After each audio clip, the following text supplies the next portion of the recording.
New York City is no stranger to big ideas, but this one is truly towering. Picture 1,760 acres of new land stretching into the New York Harbor. This reclaimed space could create a whole new neighborhood and offer a buffer against rising sea levels. It's a bold plan that could bring 247,000 new residents to the city, reshaping its future. But what does this mean for Manhattan's future? Could this solve New York's housing crisis and improve climate resilience? Or is it a drastic step that risks changing the very identity of the city we know? Manhattan was a much smaller island back in 1623 when the Dutch founded the settlement of New Amsterdam. As compared to right now at least, the shoreline originally stretched along what are now known as Pearl and Greenwich Streets.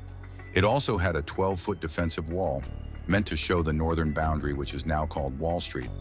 But as New Amsterdam became more popular, more people came to settle down. This meant that the city had to be expanded, and by the 1800s, it had already expanded by 127 acres. The reclamation was done by using dumped landfill and other waste to create more land. This early expansion allowed Manhattan to spread out, and its boundaries began to take shape. A map from 1865 clearly illustrated how much the city had grown, showing a vastly larger area than the original settlement. The land reclamation slowed down a bit after the 1800s, but then came the 1970s and the major infrastructure projects they brought. Excavations for the construction of the World Trade Center, the New York City Water Tunnel, and the Kill Van Coal contributed an additional 92 acres of land. This new land is where Battery Park City was made, which is extremely popular right now as a neighborhood to live and work in. Throughout the years, numerous visionaries have suggested methods to sustain the growth of Manhattan. In 1911, Canadian-American engineer Kennard Thompson imagined a significant development that would create new islands and rivers in the city. Nevertheless, his concept did not receive backing and was dismissed. Almost 100 years later, in 2011, Columbia University professor Vishaan Chakravarty brought back a comparable idea, proposing the establishment of a new area that would link Manhattan to Governor's Island. Even with the possible advantages of this plan, the proposal stalled yet again, underscoring the persistent difficulty of reconciling ambitious concepts with tangible reality. In 2022, Jason Barr, an economist and professor at Rutgers University, introduced an ambitious initiative named New Manna, which seeks to expand Manhattan by 2.5 miles southward into New York Harbor. The plan aims to incorporate Governor's Island, generating 1,760 acres of reclaimed land and enhancing Manhattan's land area by 12%.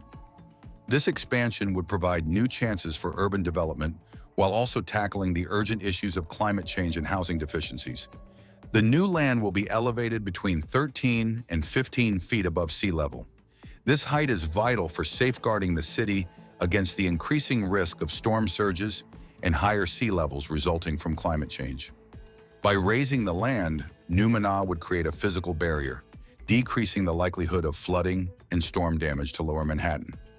This would represent a long-term commitment to climate resilience, guaranteeing that the city stays habitable despite the rise in environmental challenges.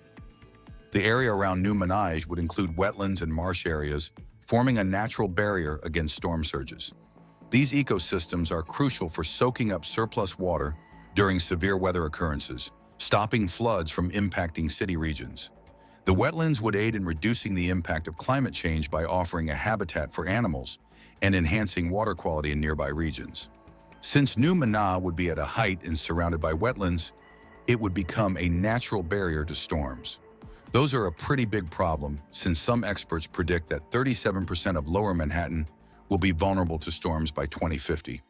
With its design, New Manna would protect both itself and the main city from possible floods. The environmental design of New Manna goes beyond just elevation. Incorporating wetlands and marshes as buffers would offer extra flood protection and aid in conserving the local ecosystem. This strategy would also boost biodiversity and help with managing water quality in the New York Harbor. New Manna symbolizes a key investment in safeguarding Manhattan against the increasing risks of storm surges and elevated sea levels. The 2012 Superstorm Sandy demonstrated the significant susceptibility of Lower Manhattan to severe weather conditions. As climate change intensifies, these threats will only grow. The design of New Manà seeks to address these dangers by elevating the new land by 13 to 15 feet, guaranteeing that the region stays above the increasing waters. By providing enduring defense against increasing sea levels and storm surges, New Manà would safeguard lives and avert billions in costs associated with flood damage. In a time when climate change presents an increasing danger, the proposal's integration of raised land and natural barriers would be a crucial element of New York's approach to maintain resilience amid an unpredictable future. Central to the vision of New Manà is the creation of a new neighborhood that is going to be lively and eco-friendly. The plan is to include around 178,000 new housing units, which should be able to house around 247,000 individuals, and that too with affordable homes and apartments. The plan is also to make new parks, cycling trails, and sidewalks for better accessibility. Extensions of subway routes 1 and G would link New Manà with the current network so that it doesn't seem cut off from the city. This will properly integrate the new community with the whole of New York. It's common knowledge that New York City has had to deal with a pretty big housing issue, but that's only gotten worse with time. From 2010 to the present, the city experienced a 22% rise in employment, whereas the housing supply expanded by just 4%. This gap has led to a significant need for low-cost housing. New Manà presents a potential solution to this crisis. The initiative would boost Manhattan's housing capacity by 15% by introducing 178,000 additional housing units. This addition of new homes would directly tackle the deficiency, offering essential support to New Yorkers who are having difficulty locating affordable housing options. As the city's population expands and the housing supply stays the same, New Manà could play a significant role in addressing the rising need for urban residences. From an economic standpoint, New Manà appears promising. Jason Barr's 2016 study estimated that Manhattan's developable land is valued at around $1.74 trillion.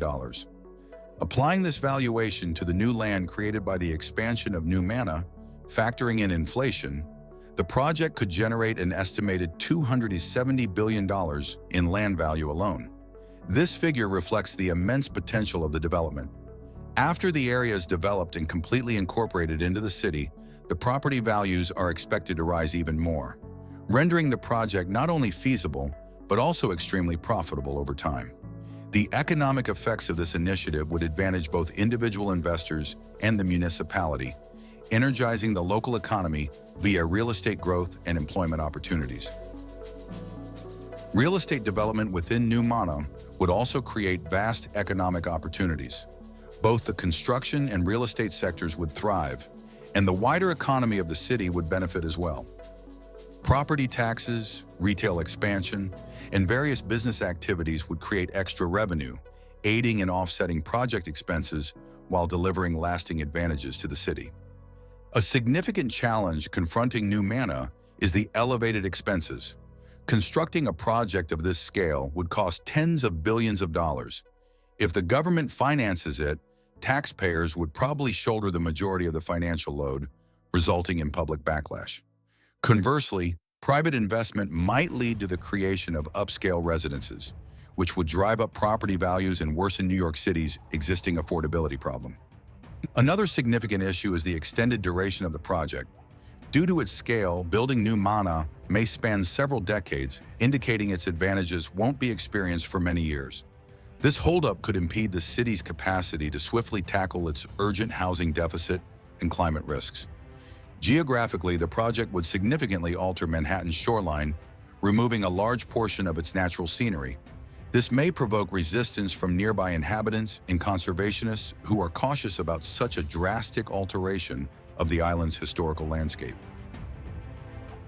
The plan would have to be very careful when making changes to the historical area, and should keep such groups and the public in loop to ensure that everything is resolved amicably. Additionally, land reclamation efforts could disrupt the delicate ecosystem of the New York Harbor, which has slowly been recovering from years of industrial damage. Critics argue that New Manà might undo some of the environmental restoration work already in progress. Ultimately, the arrival of new residents may worsen traffic congestion in New York. Without major infrastructure improvements, everyday travel could become increasingly difficult for urban residents. Although the complete New Manna project is still at the planning phase, a more limited version is currently being developed. On December 29, 2021, the Financial District and Seaport Climate Resilience Master Plan was launched by New York City. This proposal includes constructing raised projects in synthetic land in Lower Manhattan with an estimated budget of $5 to $7 billion. The completion of the project is anticipated to span 15 to 20 years. If it succeeds, this smaller initiative might establish the foundation for a broader expansion, potentially resulting in the achievement of the complete New Manna vision later on. And that's all there is to cover in this video. If you enjoyed this video, please remember to hit the like and subscribe button for more videos like this. Share your thoughts in the comments section below. See you in the next video.